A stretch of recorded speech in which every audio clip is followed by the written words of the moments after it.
So if you joined us to learn about IRSF bringing treatments and cures home in Rett syndrome with our resident expert, Chief Science Officer, Dr. Dominique Pichard, then you've arrived at the right place.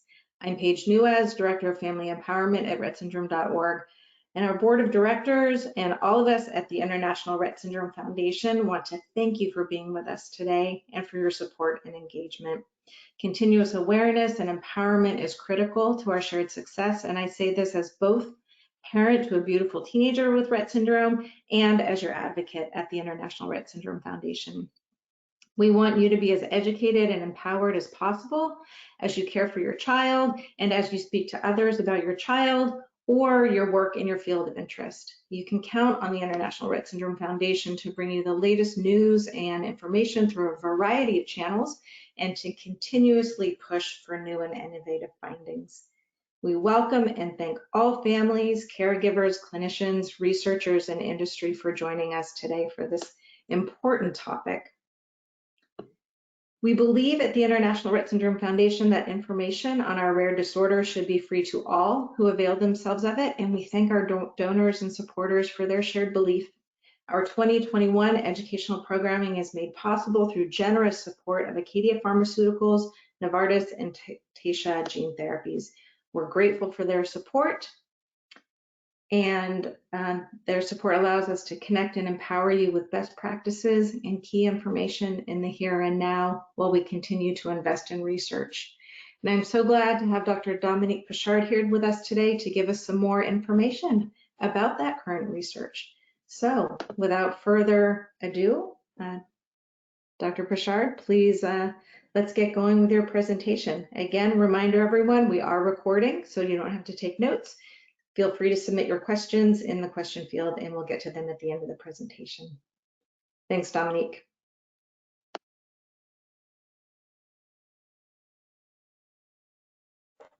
Thank you very much, Paige, for setting the stage and again for thanking our educational sponsors.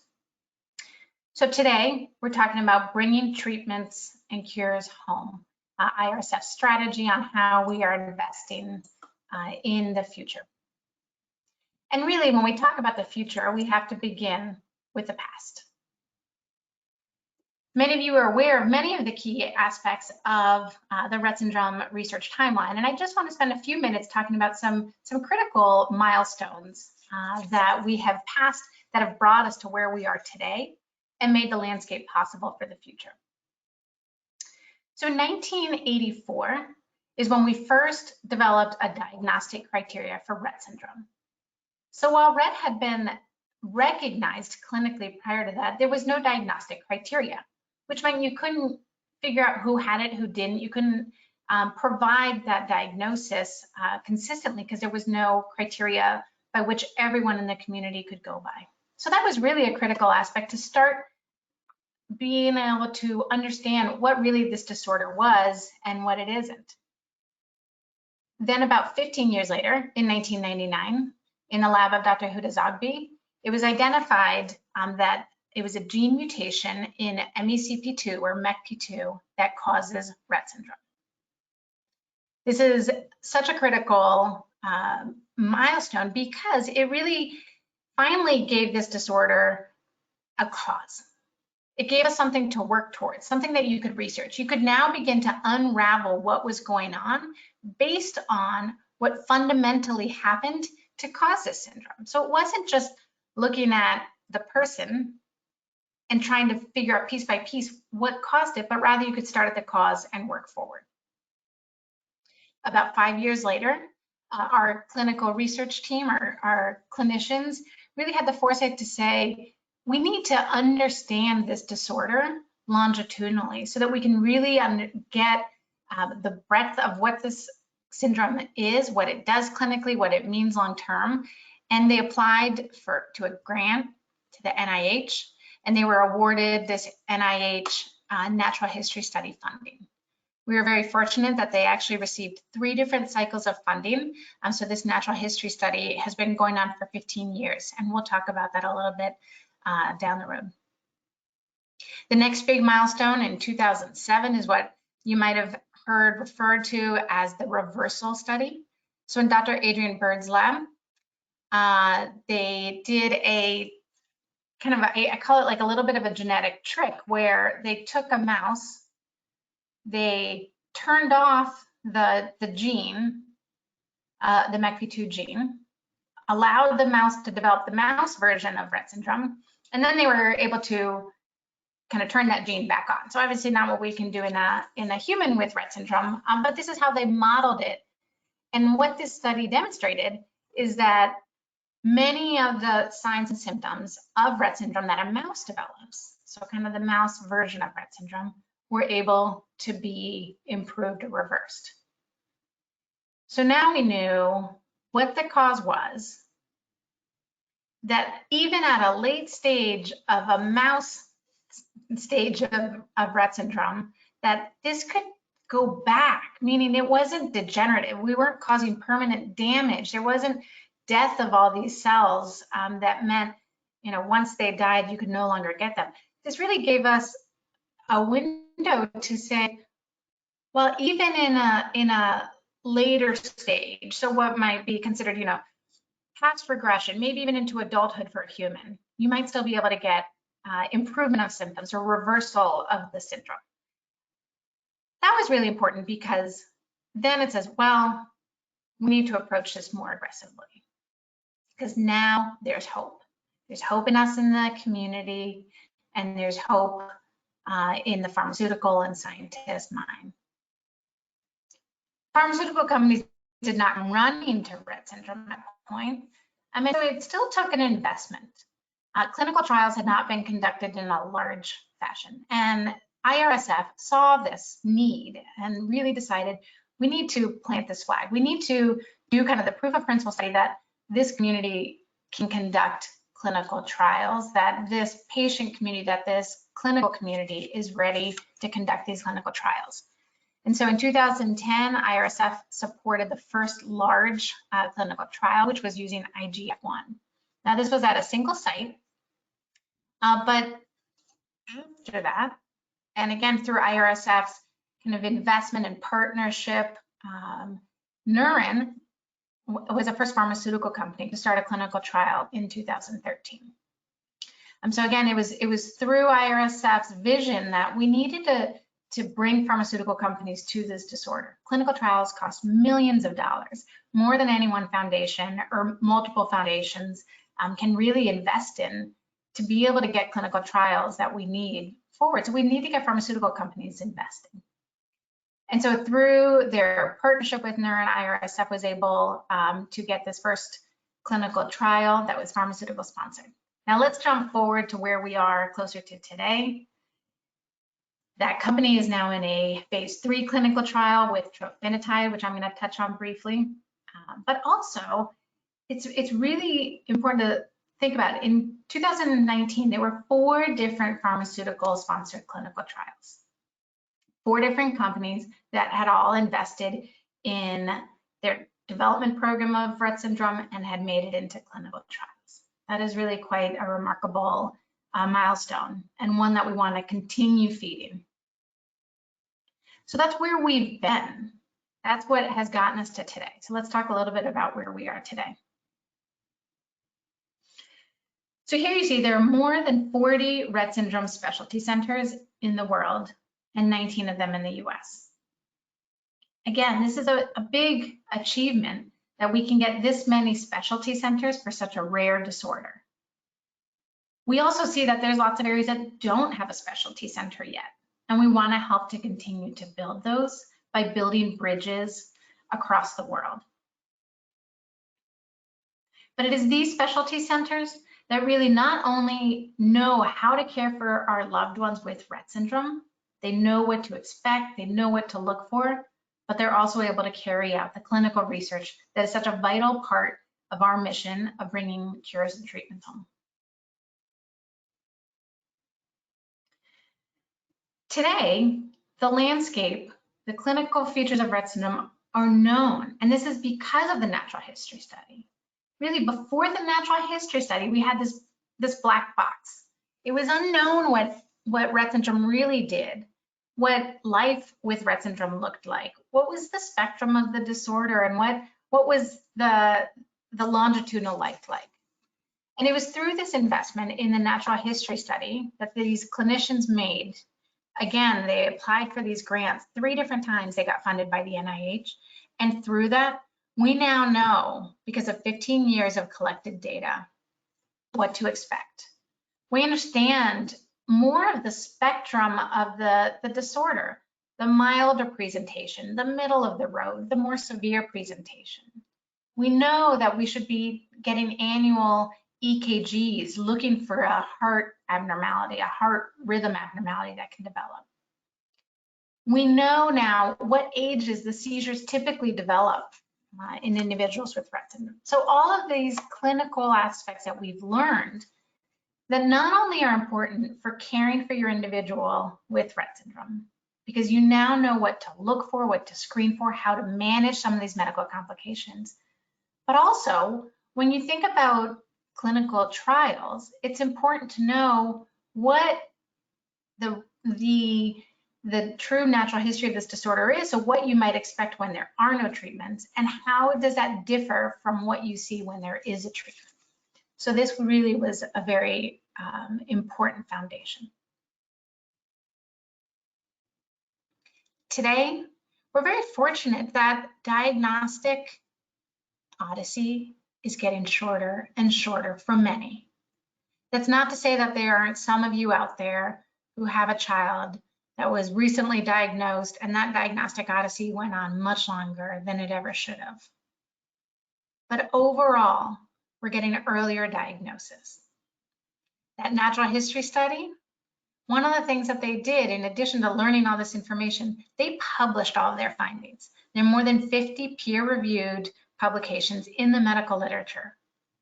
And so that means when you go to your pediatrician and you say, something's just not right, and they look in the medical literature, Rett syndrome now is popping up.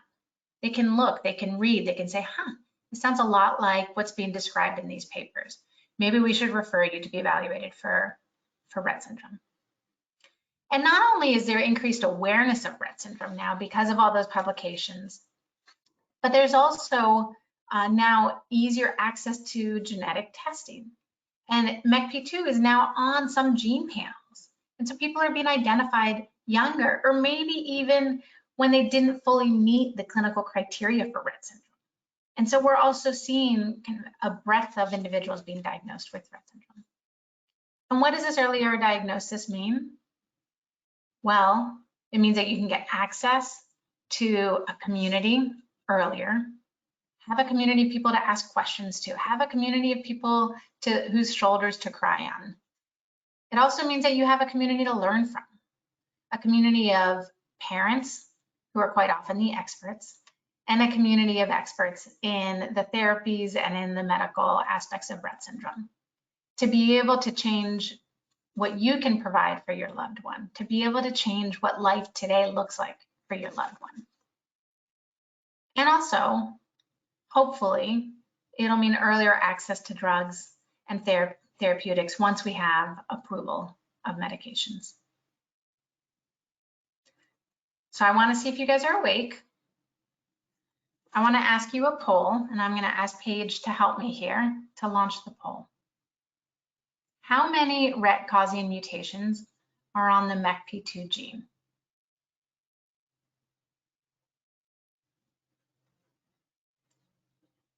So if you're able to answer this.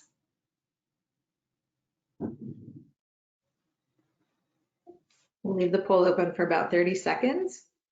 And don't worry, we don't know who you are. This is an anonymous poll. Go ahead and enter your responses. We have about five more seconds, 10 more seconds, and then we'll close the poll.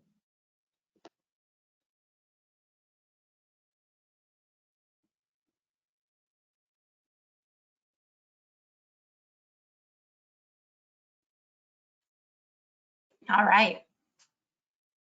Great. This is what I love to see. And this is why we have these RettEds. There's a whole spectrum of answers, and plenty of people that says, I have no idea. And that's fine too. That's what we're here for, to help educate you. Do you know that the answers, there are more than 900 different mutations on the MECP2 gene that can cause Rett syndrome. Paige, are you able to now? Thanks. More than 900 different mutations.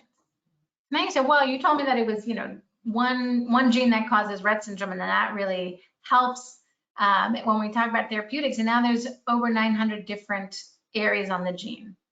That's true. And maybe that explains part of why so many people look different. But even within one mutation, it's important to know, if there's people that have the same mutation, it doesn't mean that their life with Rett syndrome looks exactly like the life of someone else who has that same mutation. So this is a complex disorder, and that's why it's important to continue our scientific investment and continue to learn. So where else are we in the current landscape? I mentioned we have a phase 3 clinical trial that is currently underway. This is a trial with trofinetide, and it's focused on targeting the underlying pathology that is caused by the loss of MECP2. And we're going to talk a little bit about what that means down the road. But I want to just highlight a phase 3 trial. For those of you that may not know the terms, phase 3 trial is the last step that a trial sponsor needs to take. It's the last study that they have to undertake before they can apply to the FDA, where they submit all of their results, the data that shows what benefit was seen, as well as all of the side effects that we're seeing. And that is where then the FDA evaluates all of this data and will make the decision on, do the benefits outweigh the risk in this population that was studied? And will we grant approval of this drug? So the fact that we have a phase 3 clinical trial currently underway means that we are today the closest that we have ever been to the potential of getting an FDA approved drug for Rett syndrome. I say potential because it's really important for all of us to remember. A clinical trial is a research study. The reason that it's in a trial period, and the reason that it's a research study where some people are eligible and some people are not, is because we don't yet know across a population, does this medication produce benefits, and do they outweigh the risks or the side effects of the medication? And so it's important for us to keep in mind that this is a clinical trial, but it's a really exciting time that we actually have a drug in phase 3. All right, let's wake back up again. So here's another poll. How many pharmaceutical companies are currently interested in Rett syndrome in the United States? So in some sort of development stage. I'm going to have Paige open that poll up.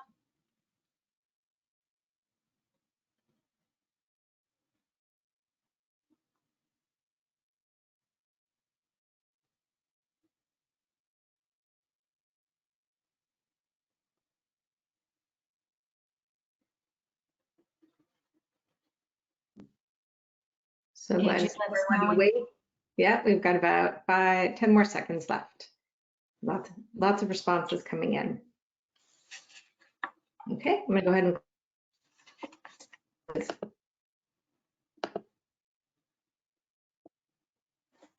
Excellent. So the options 1, 5, 12, and 20. And it looks like about a third said either 12 or 20 plus. There are more than 20 companies that are investing in Rett syndrome in the United States today. That is a phenomenal place to be. 8 years ago, Neuron, the company that did the early phase 2 clinical trial in 2013, was the company that was invested in Rett syndrome. Now we've got many stars in the sky.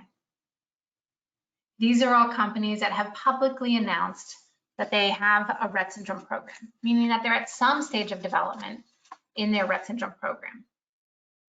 This stage could mean like you see for Neurin, Acadia, Anavex, that they have active clinical trials in Rett syndrome patients going on right now. They're in their clinical trial phase. Other companies on this list, Novartis and Taysha Gene Therapy, both have announced that they're going to submit an IND to the FDA, which means they're asking the FDA to review their safety data and their proposed protocol to get permission to start a clinical trial. So two companies that want to start a clinical trial. And then there's several other companies that are listed here that are at different stages. They might still be looking very early in their basic science, in their preclinical development, or they might be further along in their preclinical development program. But these are companies that have made a business decision and a scientific decision to invest in Rett syndrome. There's also several that I just have listed as undisclosed companies because they haven't yet publicly announced that they have a Rett syndrome program, but we're working with them and we're talking with them. At IRSF, we view it as part of our mission to be in constant contact with these companies because we need to put the patient voice into the clinical development of these programs. It's really important for them to know what's important to the community, to understand more about Rett syndrome, to know what the clinical community looks like. And that's why we at IRSF make it a priority to work with these companies. But why do we care? Why do we want 20 plus companies? Drug development is a risky business. When companies commit to investing in a disease, there are many reasons that they may not make it all the way to clinical trials or all the way to FDA approval. Some of these names that you see listed here may never make it onto clinicaltrials.gov or into a clinical trial. Some will find that their product has too many potential side effects. Some don't work as well in the animal models as they predicted that they would. Some companies might have a big win in another product and make a business decision to focus on other aspects of their pipeline. Some companies are going to be bought by other companies, and there might be business decisions to prioritize in a different way. Or the name will change. They may still keep Rett syndrome as a priority, but they will take the name of the new company. And so the names on here it's just important to know there are lots of companies that are currently interested, and we are working to continue to grow that number. There's also the clinical trial aspect of it. You may have heard the FDA statistics that only about 33% of drugs that are in a phase 2 trial will go on to a phase 3 study. And only about 25 to 30% of drugs in a phase 3 study will go on to get FDA approval. And so again, that's the reminder. These clinical trials don't mean that we are absolutely going to have approval. We want it if we know that if we can demonstrate that it works and there are not too many side effects that are negative on our children. But it's still just research.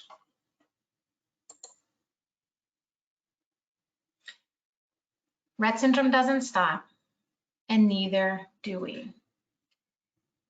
And it's important to recognize that we each play an important part in creating this world without Rett syndrome.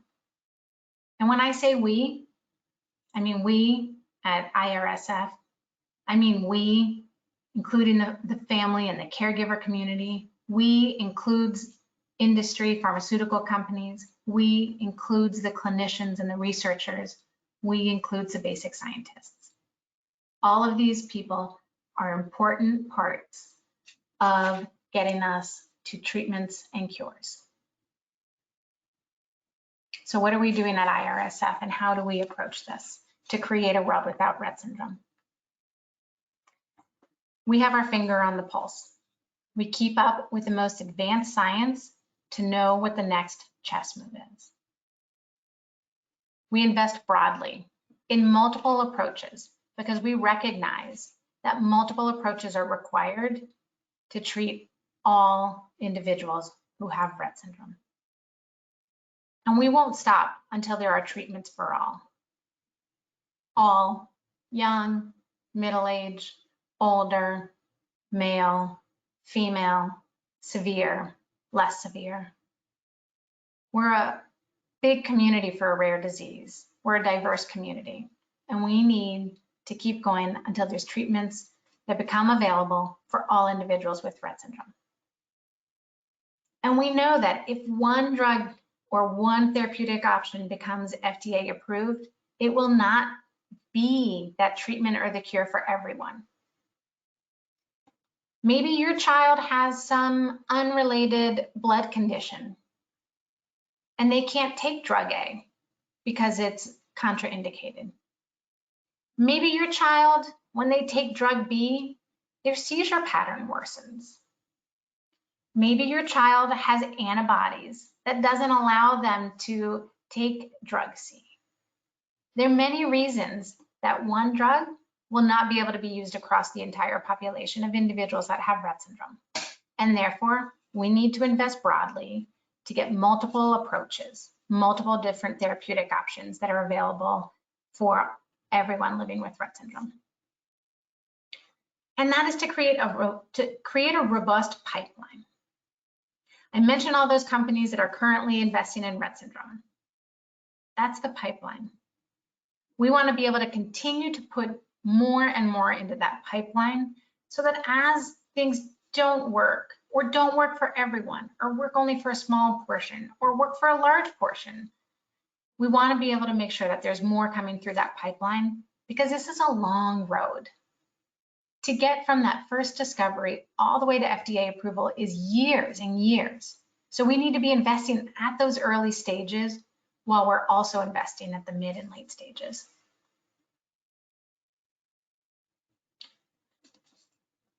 We accelerate critical research, drug development, and clinical trials.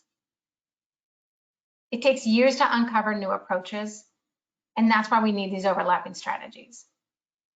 Fund that work that's still in its infancy with different approaches, restoring MECP2, identifying new targets.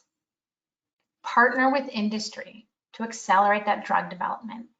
Create that healthy landscape. Make sure that that clinical trial readiness piece is in place so that the drug development process successfully makes it into clinical trials. Work with the multiple stakeholders who are all critical parts of the clinical trial readiness and clinical trial success piece, and family readiness.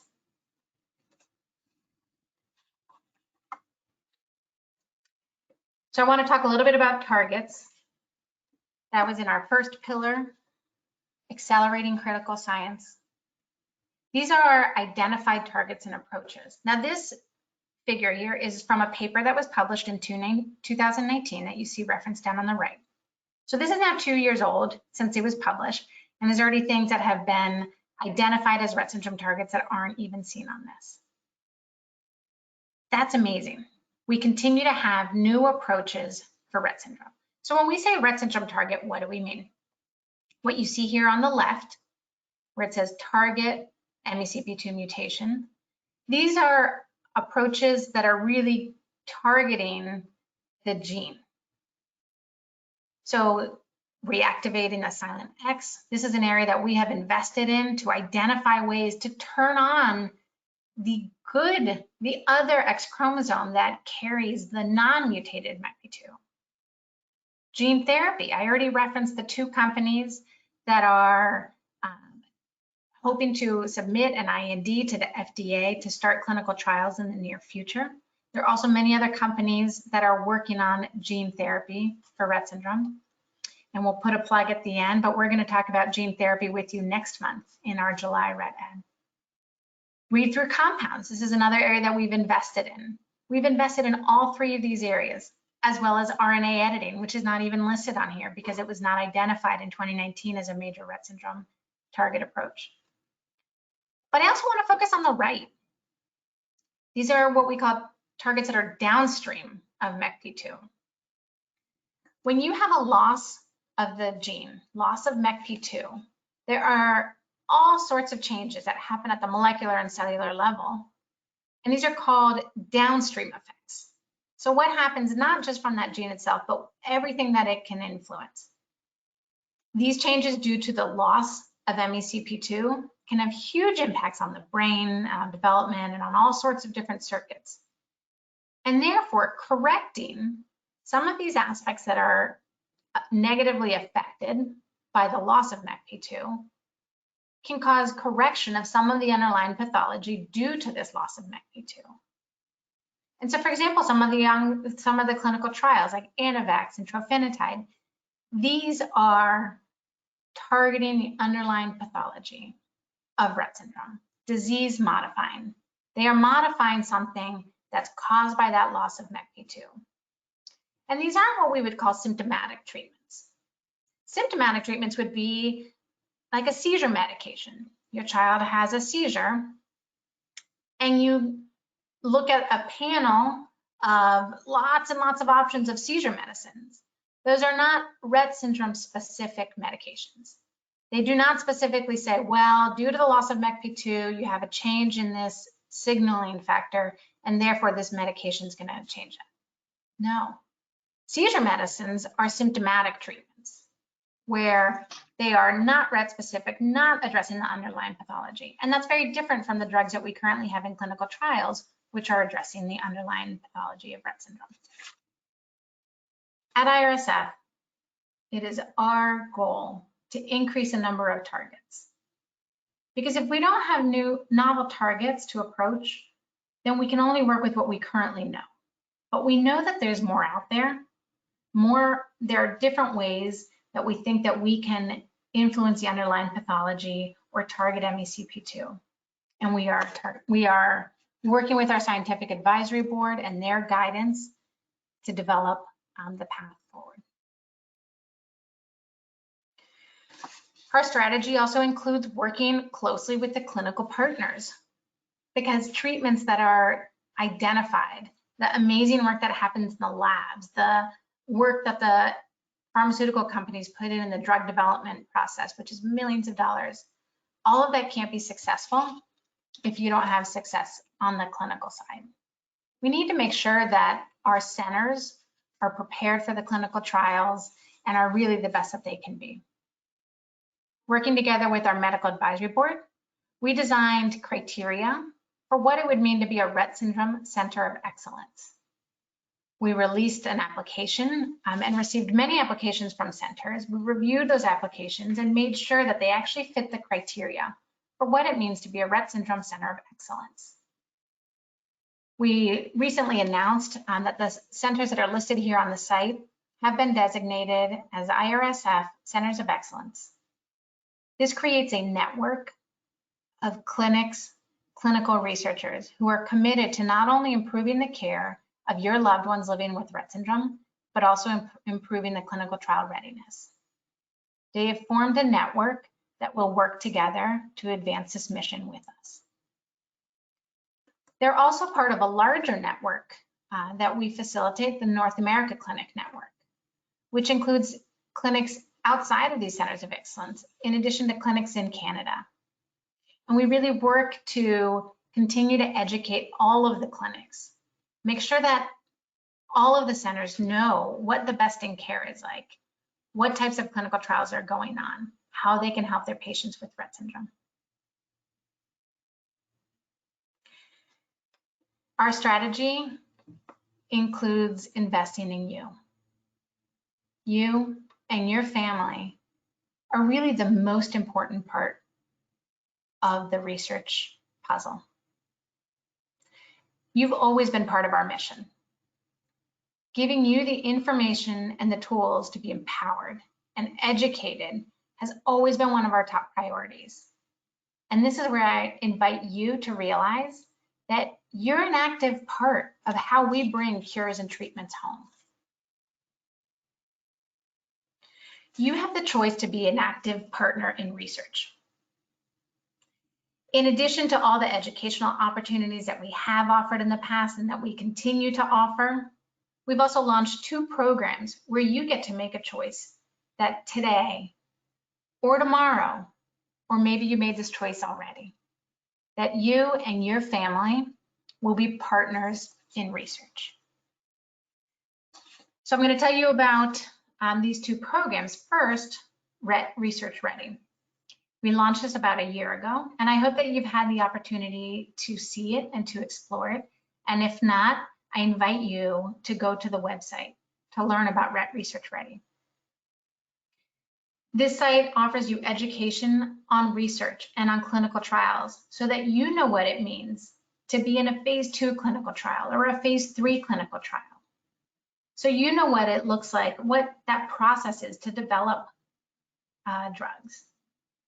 We also have a glossary. We also have guides.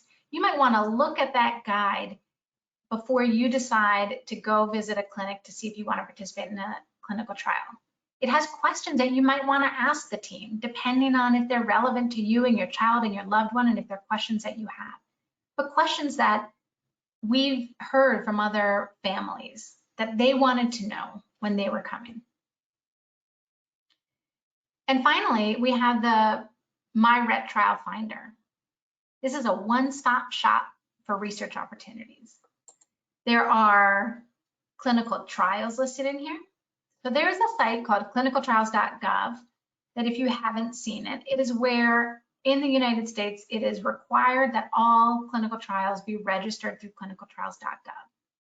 You'll also see there are some international studies that are listed in clinicaltrials.gov, but it's not a very user-friendly site.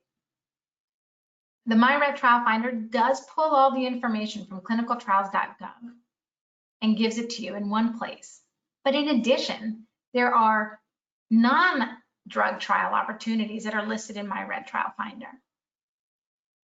You can choose to be a partner in research by contributing to research studies that are not necessarily drug trials, so that we can continue to learn what we need to know to make those drug trials more successful.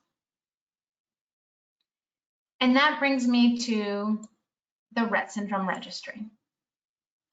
So we've talked about the natural history study and how that was ongoing for the last 15 years. And that funding will come to an end on July 31 of this summer.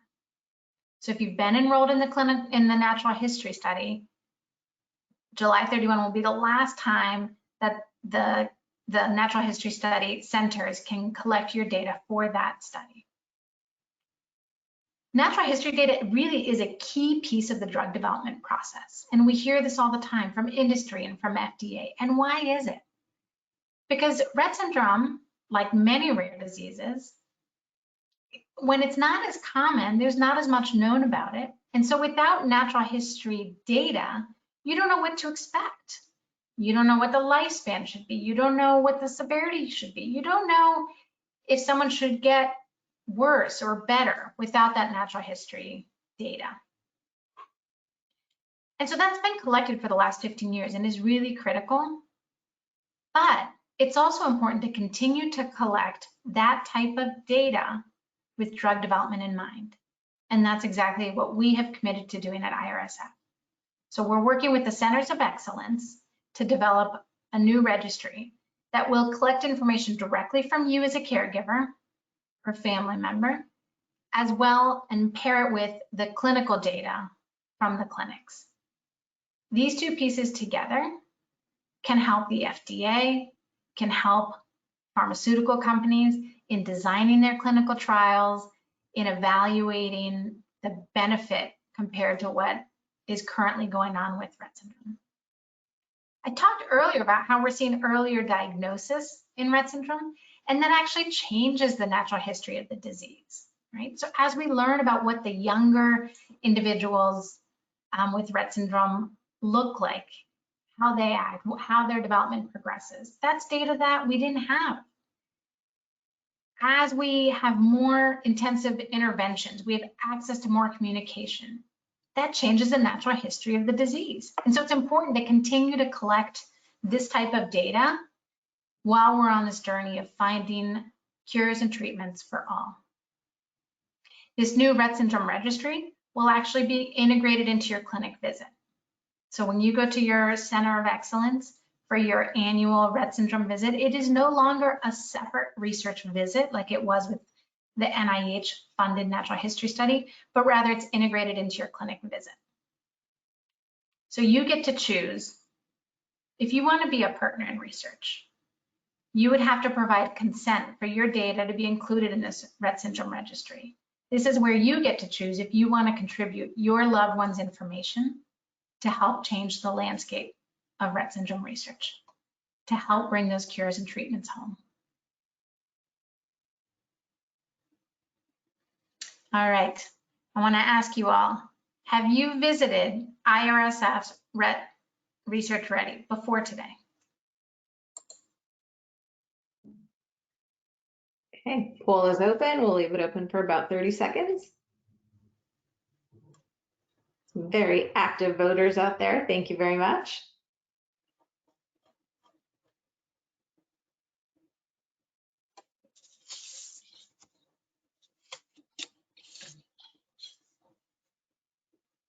All right, get those votes in. About 5 more seconds and we'll close it out and share responses.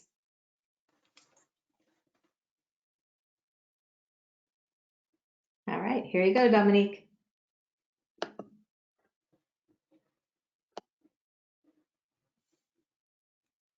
This is fantastic. A third of you have previously visited Rett Research Ready. 70% of you have not previously visited it.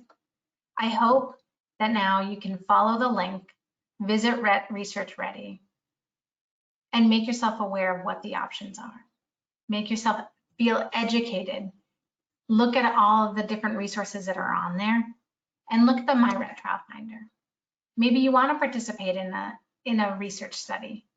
Maybe you can't travel, but you can complete a survey, or you can do one of the studies that are through telehealth. Maybe you have a clinic that's nearby and you can actually go visit it and can participate in research at that site. I welcome you to go visit the Rett Research Ready platform. And you'll be hearing more about the Rett syndrome registry as it launches later this year.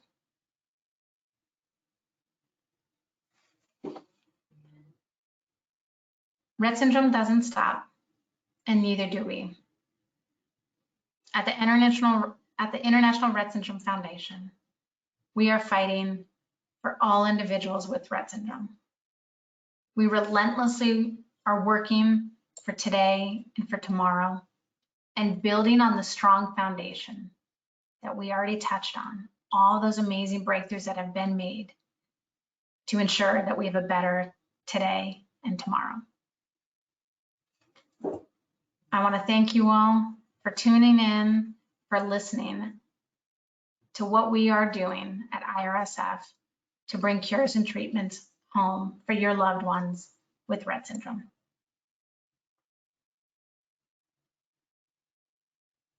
With that, I'm going to turn it back to Paige. Thanks, Dominique, for that inspirational and educational presentation.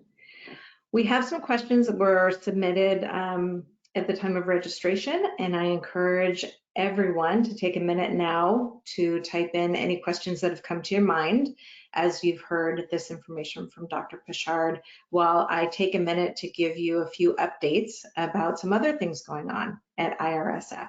So go ahead and type in your questions now, and I'm going to take you to another slide. If I can. Okay. We had a lot of questions submitted about gene therapy. We're not going to delve into them today because we want you to register for our next RettEd webcast on July 28th, where we have special guest speakers. PJ Brooks, who is the program director at the NIH for the Office of Rare Disease Research and the National Center for Advancing Translational Research Studies, will be joining us, as well as Jill Jarecki from Cure SMA. And they're going to talk about gene therapy in rare disease. And we're going to hear from the NIH perspective, as well as from a community who has been through a gene therapy trial. And we're going to hold your gene therapy questions for that particular webcast.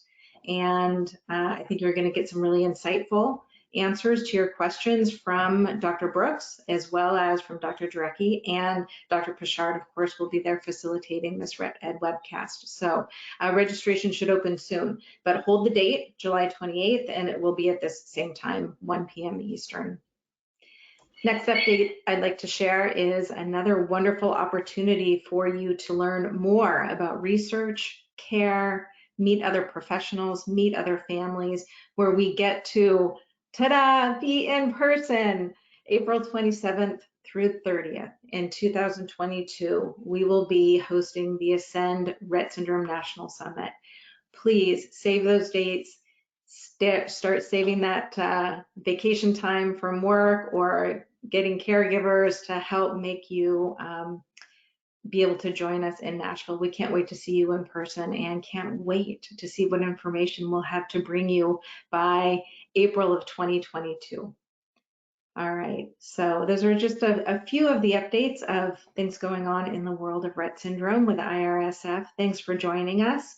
We're going to go off slide now and go to QA. So thanks to those who've submitted some questions in the queue.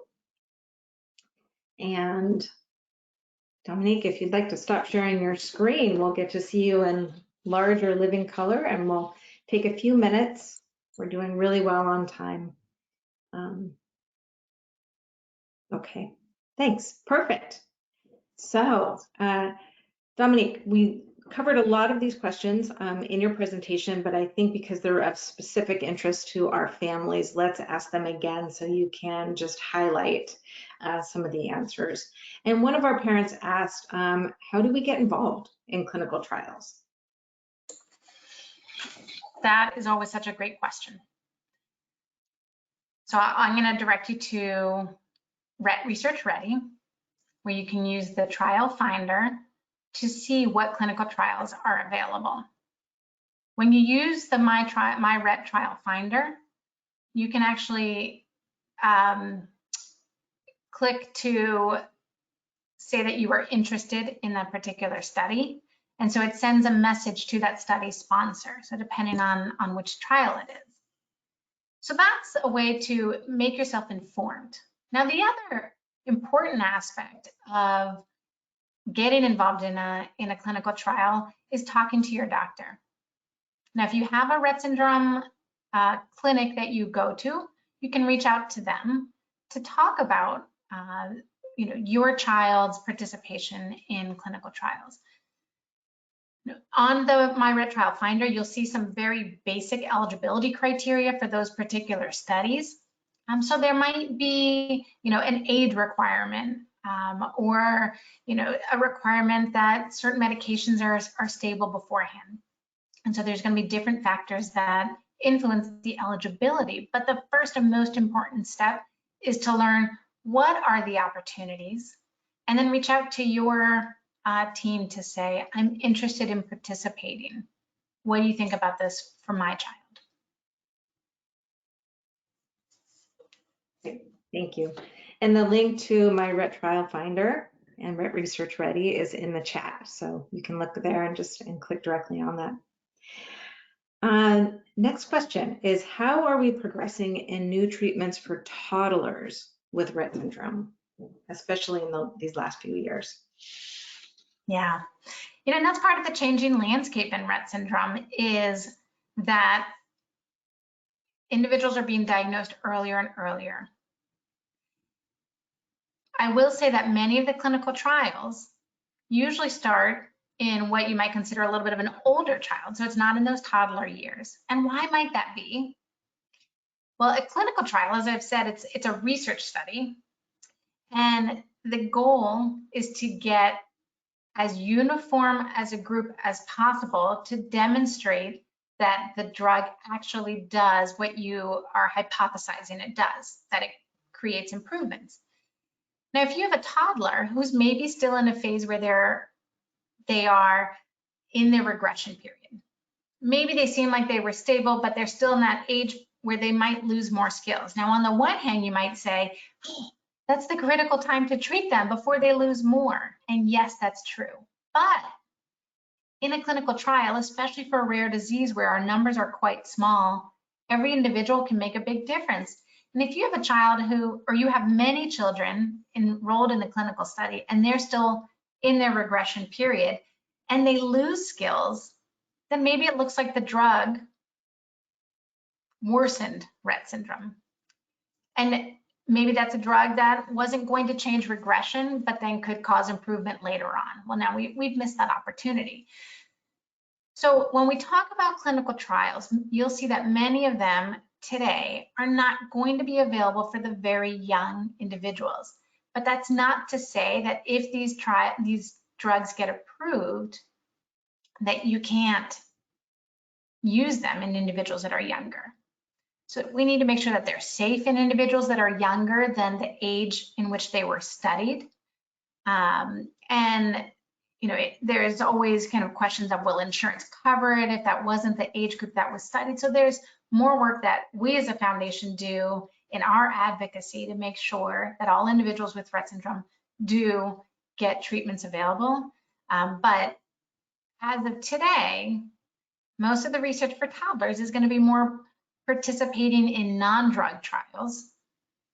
And as we learn, as we identify more therapeutics and different mechanisms of treatment approaches, then the younger individuals may be able to be included as well. Thank you, Dominique. That explains a lot. And I know it's hard to digest that when feelings are so urgent, but it makes a lot of sense. And we appreciate the explanation. Okay, very specific question next in the queue is, how come we don't have any clinics in Florida? You saw on the map, there's a lot of countries that don't have specialty centers, but also in the US, there's only 19 clinics, and we obviously have more than 19 states. And it's a challenge. And that's one of the problems with having a rare disease is that, or a rare disorder, is that there are not enough specialists to go around. And so we as a foundation are doing it's part of our mission to try to identify individuals who can develop expertise in Rett syndrome. That's part of our North America Clinic Network, is identifying people that are in states that are not otherwise represented by one of the major Rett clinics. Invite them to the North America Clinic calls, invite them to the National Summit and the science meeting so that they can become educated. Make sure that they learn about trial opportunities so that they have patients with Rett syndrome. Make sure that they have the primary care guidelines that we helped to get published so that they know what the best care is for an individual with Rett syndrome. And we're also working towards building a telementoring model where our specialists will be mentors to those who are not specialists in Rett syndrome yet, but care for an individual with Rett. So in many of these states where we don't have a Rett clinic, we don't have someone who identifies themselves as someone who's a specialist, we can still provide them expert consultation through our telementoring program. And that is what we are working towards. Thank you. Kind of goes back to Rett doesn't stop, and neither do we. We're always looking at the landscape to see where we can insert ourselves and seed the field and grow access. Thank you for answering that question. All right, next question, a little bit off the topic of clinics, but still related to clinical trials, is a question from a parent who's asking, will being on trofinetide or be participating in the trofinetide trial disqualify a child from participating in any of the gene therapy trials that might come along? Yeah, that's a great question. When you are participating in a clinical trial, it is an investigational agent that is usually a disqualifier for participating in a simultaneous second clinical trial. And the reason is, if you have a side effect, you won't know which one of your investigational treatments is causing that side effect. Or if you have a benefit, you don't know to which one it can be attributed to. So if you are enrolled in one clinical trial, that is usually an exclusion for participating in another drug clinical trial. Now, if the question were down the road, if we had an FDA approved drug, I'm just going to call it drug A. Let's say drug A is FDA approved for Rett syndrome. If you are on drug A Does that mean that you cannot participate in a clinical trial? That depends on the actual trial itself. Because drug A is down the road FDA approved, it could be considered standard of care potentially. And so that might actually be the comparator. Say, well, when you were on drug A, this was what you had, and then when you were in this new clinical trial, you did better than drug A. And so being on an FDA approved drug specifically for Rett syndrome does not mean that you cannot participate in clinical trials in the future, should there be something else down the road that you want to try. But you cannot simultaneously participate in 2 drug trials. Okay, so thank you very much. So to clarify, participating in any drug trial that is open right now will not preclude you necessarily. It is up to the next trial that you may wish to enroll in to decide if your child is eligible to enroll in their trial. You can't be enrolled in 2 simultaneously, but if there's maybe a certain distance in time between the 2 trials, there's nothing that will preclude you from participating in multiple trials over time. Paige, thank you for that clarification. And there may be reasons that in the future, if you've been in one clinical trial, that you might not be able to participate in a future clinical trial. And I'll say people have talked about with AAV-based therapeutics. One, with today's current science and technology, if you get a treatment such as one of the gene therapy treatments that is AAV delivery, AAV is a virus that transports that gene therapy, but your body develops what we call neutralizing antibodies. And so if you've had AAV delivery of a gene therapy, you know, if that clinical trial were to be available, with today's technology and today's science, there's concern that should there be another medication down the road that also requires AAV delivery, that you would not be able to get it because your body has attacking antibodies, meaning it would kind of get rid of that new medication before it had its time to act. And I keep saying that caveat of with today's medicine and today's science, because there's an industry that is working to change that reality, so that you could get multiple AAV deliveries in the future. But as of today, we don't have that ability. But also, as of today, we do not have an active clinical trial that uses AAV. The clinical trials that have occurred or are occurring right now are drug trials that are not AAV. So that should not, in theory, preclude you from participating in a future trial, whether it's a drug trial or a gene therapy trial. Yeah, okay, thanks. And I'm sure we will ask that a question again next month of PJ Brooks. So thank you for giving us some information today. Leading on, or sort of tagging on to a related question is a question from a parent about the COVID-19 vaccine. And if there's any indication or thought about whether that will make our children who have had the vaccine ineligible for participating in gene trials. Could you talk about that? Because it is a really important topic today. Absolutely. So there had been concern raised with the vaccines that use an AAV, that maybe that would make you ineligible for a future gene therapy or future therapeutic option that requires AAV. And the AAV that's used in the vaccine does not have, I'm sorry, the adenovirus, it's not an AAV. The adenovirus that's used in the vaccine does not have cross-reactivity with the AAVs that are used in the future genetic approach therapies, such as the gene therapies from Novartis or Taysha. We actually had posted the Parents Project of Muscular Dystrophy had put a really nice post about this.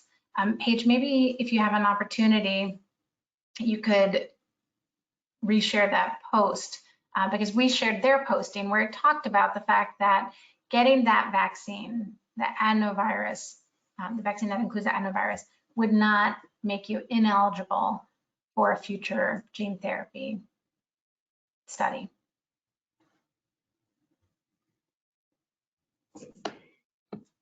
Thanks, Dominique, and we will. Maybe that's something that we can send out after, because I think it would take a little while to find that post because it was a few months back. Yeah, it would. So in the interest of time, if I can, promise to share that link at a future date and maybe in the follow-up if we get to QA, because we have a lot of questions in the queue. So let's get to those right now. Okay, question is, and I'm not sure if you can see the question queue or not, so let me just run through in order, and we're doing great on time. So thank you for your very wonderful responses, but quick responses. Question is research also available for Rett adults, and do the centers allow adults to visit yearly also? Yes, so research is available. Okay, so I'm going to start with the centers. The majority of our clinics, while most of them are based at pediatric or children's hospitals, the majority of them are allowed to continue to see adults with Rett syndrome. And so I would suggest that you call the clinic that you're interested in going to specifically ask, are they able to see the adult of whatever age for clinic. But yes, the majority of our clinics in the US are able to see adults. Now, is research available for adults with Rett? The answer is also yes. So both clinical trials and non-drug studies, adults can participate in, and it's actually really important when they are eligible to encourage our families that have adults to participate in that research. Some of our drug studies, both trofinetide and Anavex, have had adult components to the clinical trials. And so again, it is both drug and non-drug studies that do include adults. But for any one particular study, in order for drug trials at least, as I mentioned, you try to get kind of as uniform a population as possible. And so usually you'll see that it's either kind of the younger age groups or adults that are included. You know, sometimes they can do studies with a larger age range, but it might require more individuals to participate at once to be able to statistically separate out the two age groups based on what you might expect with them. So I do encourage anyone that has an adult loved one with Rett syndrome to look at your centers and also to look at the Rett Research Ready for opportunities. Thank you.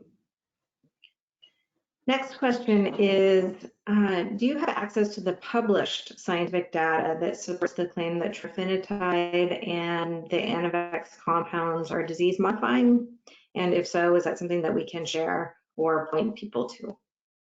Yeah, so those are based on their mechanism and their targets, and that they have been identified as downstream targets of MECP2. Thanks. I'm not sure for anyone else, but for me, your audio is starting to crackle a little bit, Dominique. I'll let you know if it gets bad, but I think it's still, maybe you're still okay. All right, thanks for that answer. Next question is, for the Advocacy Day, what is the age group for the drug that you, what's the age group for the drug that we hope to send to FDA? All right. Hopefully my audio is better now. Is it better, You're Paige? okay. Okay. Not 100%, but it's okay. Yeah.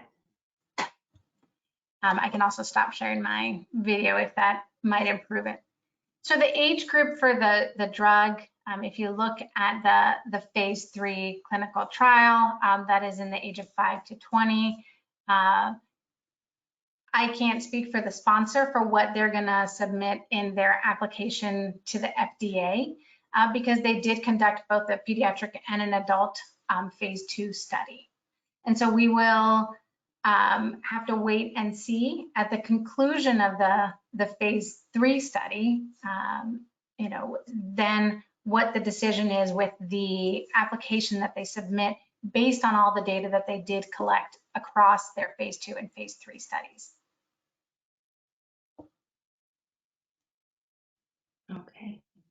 And same attendee had an add-on question. In your experience or in your knowledge, how likely is it that the FDA approves a drug first time around on submission? I wish I had a crystal ball to answer that.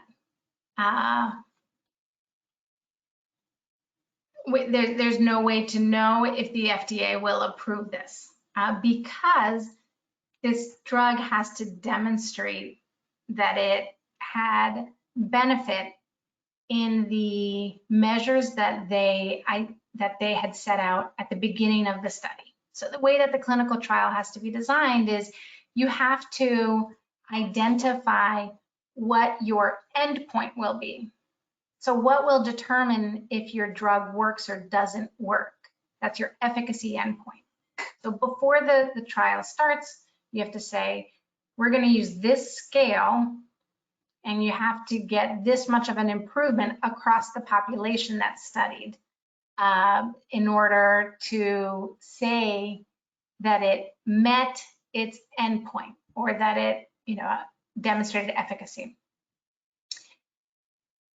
So first we need to, the drug trial would have to meet that bar.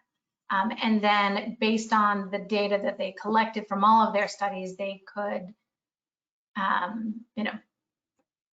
if it's the side effects are tolerable and the efficacy was enough to actually feel confident that this was a benefit that outweighed any potential risk, then they would approve it. So that is not an answer at all to your question, but more about what the process is. And we do know that many drugs that are in phase 3 do not actually get FDA approval. And so it's possible that for some reason, this drug may not be able to meet those endpoints. Of course, the hope for many individuals is that this drug would, but we have no way to predict how likely the FDA would be to approve it on the first time.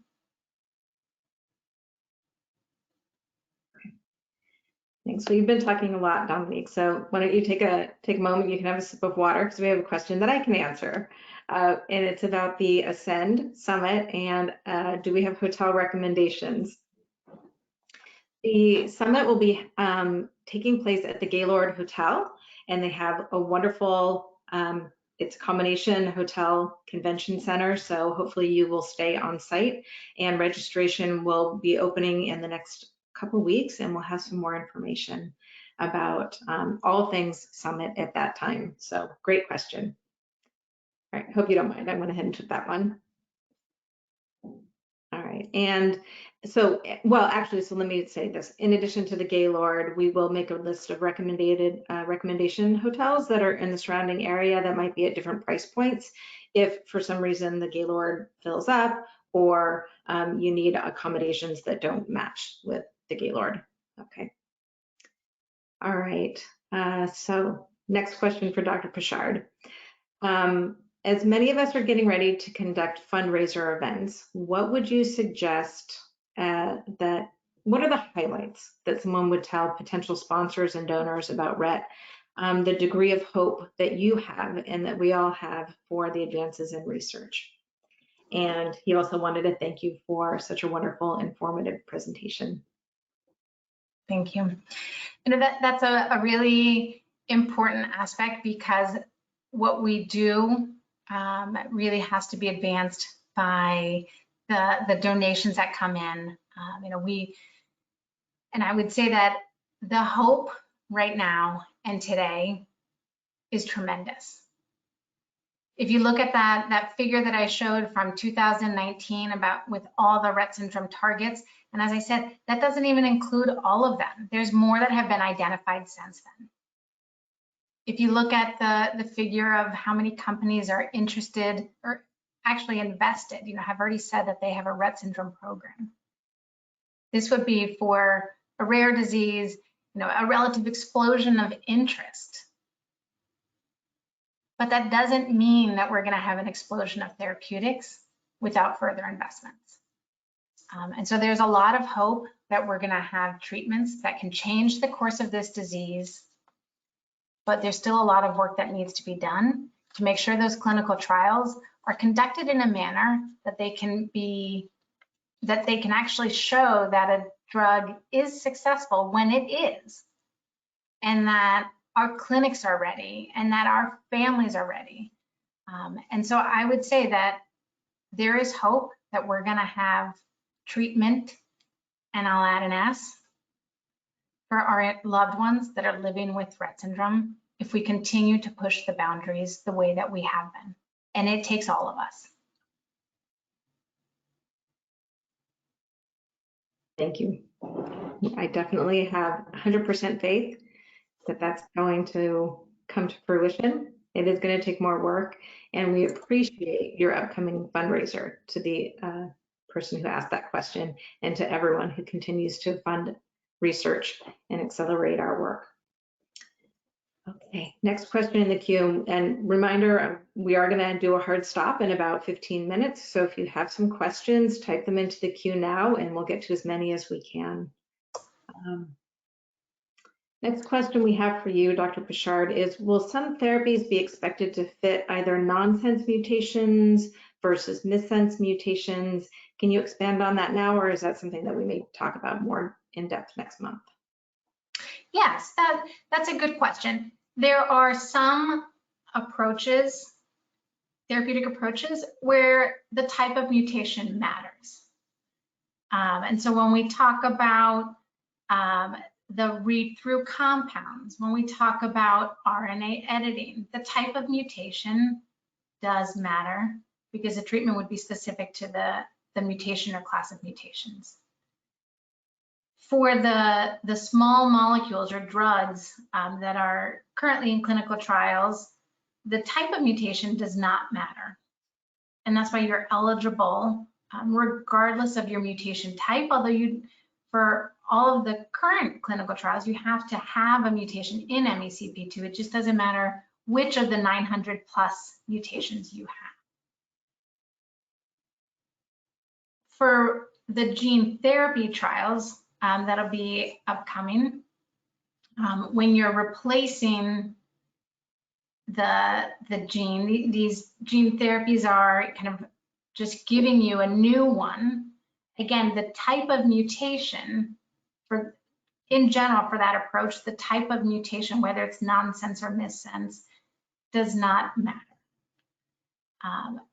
Once these pharmaceutical companies finish developing their clinical trial protocol and get FDA approval on the clinical trial protocol, then we'll be able to more specifically answer a question on any given therapeutic modality that is entering clinical trials.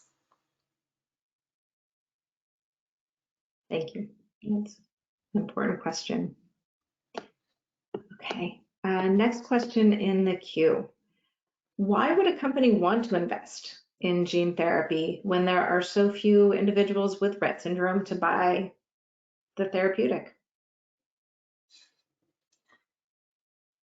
We would like to believe that they want to invest in gene therapy for this rare neurodevelopmental disorder out of the goodness of their heart, because it's a rare disorder with a high unmet need, but it's also a business.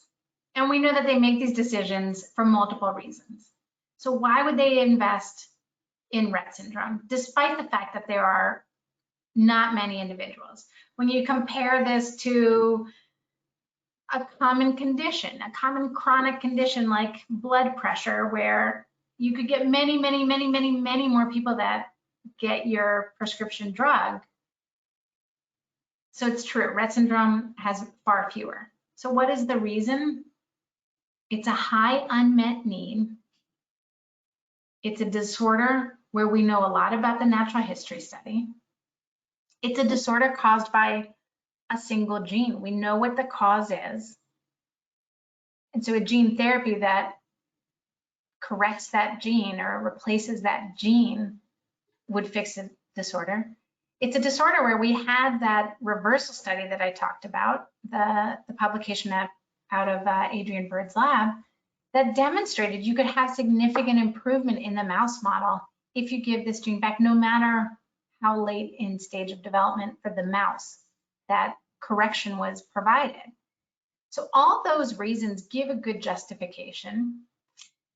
And then from the business side, what we saw with SMA, or spinal muscular atrophy, which is another rare disorder that did have a gene therapy approved for individuals with a specific type of SMA. So individuals that were up to 2 years old were able to get FDA approval for a gene therapy with a high price tag. And so for the companies, it made sense to them to invest in this rare disorder because they could get their return, given that there was no other option.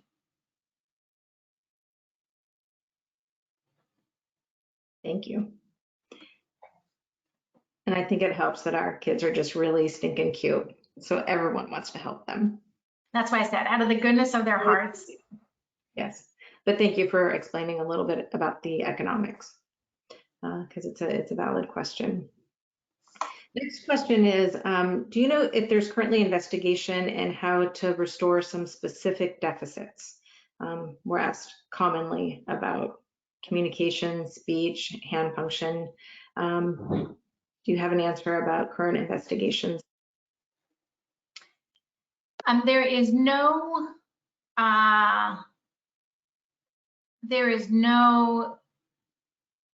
current clinical trial that is specifically predicted to restore one particular deficit across the population. And so that's a good question. With these therapeutics, unfortunately, our model is a mouse. Mice don't verbally communicate. Mice are very different from humans, and so we can't entirely predict what a human could, how a human will be benefiting directly from the mouse, right? And so we can make educated guesses for how an individual with Rett syndrome might improve. But as I said in the beginning, there really is there is not a current ongoing investigation to restore from a drug to restore one particular task.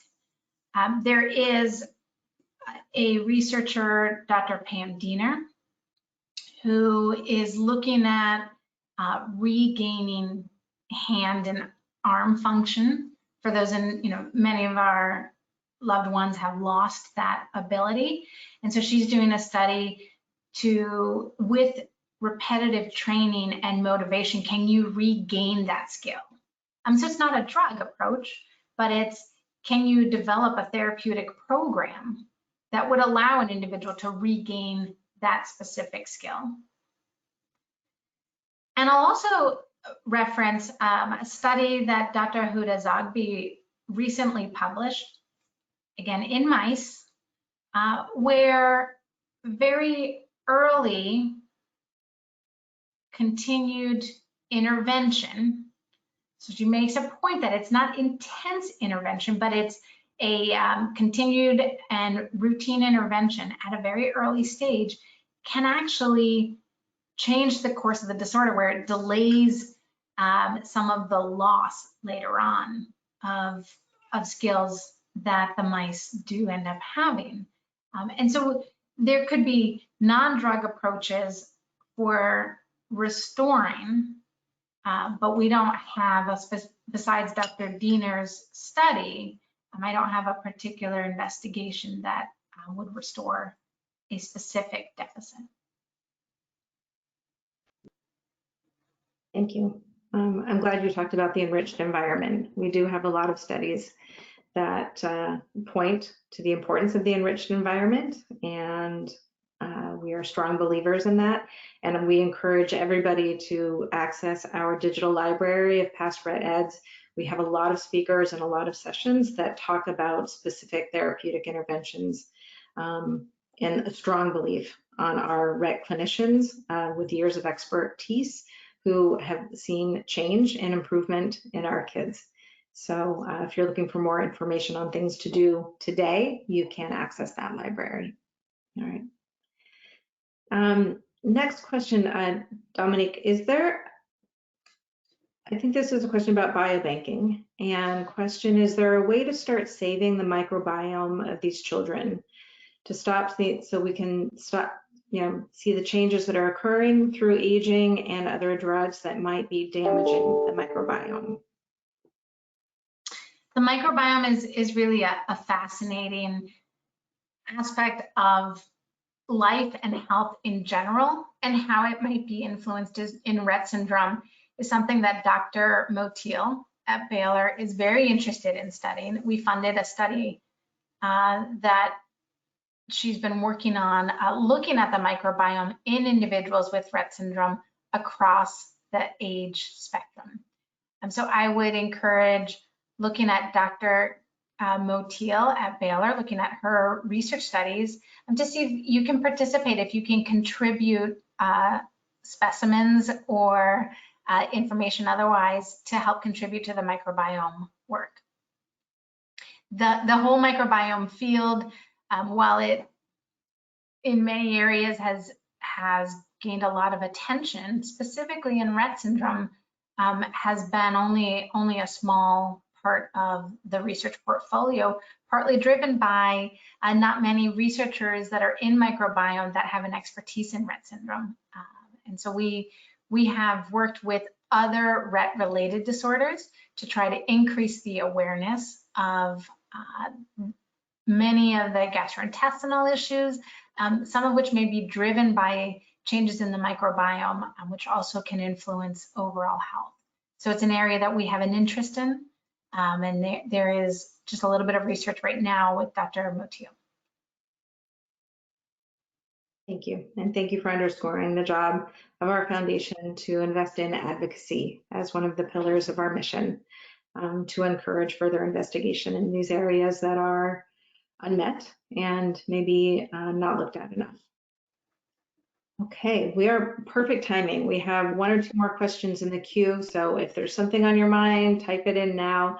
But again, this is not a one and done type session or conversation with Dr. Pichard. We are always available to anyone to ask questions.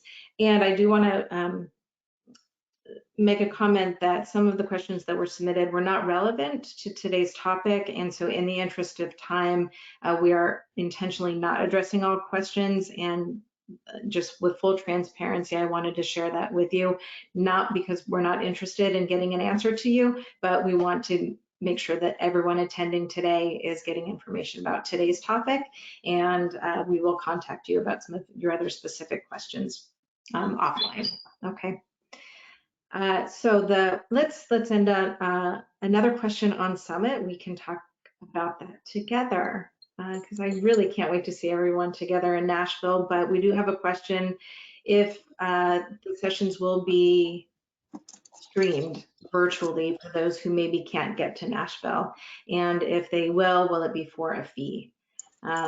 So we are working through the logistics right now of the summit, and that will be solved a little bit through our work with the Gaylord as well as for our conference planning committee. So we know the expectation is now for all live meetings to be streamed, whether it will be live streamed for a fee during the sessions or some recordings will be made available after the summit. We will make sure that everybody has access to the content in some way, shape, or form. But we really hope that you can make it to Nashville. Dr. Pichard, would you like to add anything else before we close out for the day?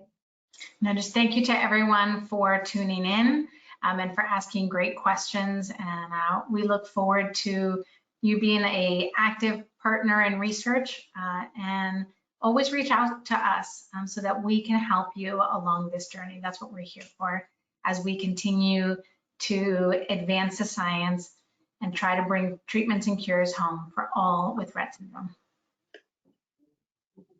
Thank you.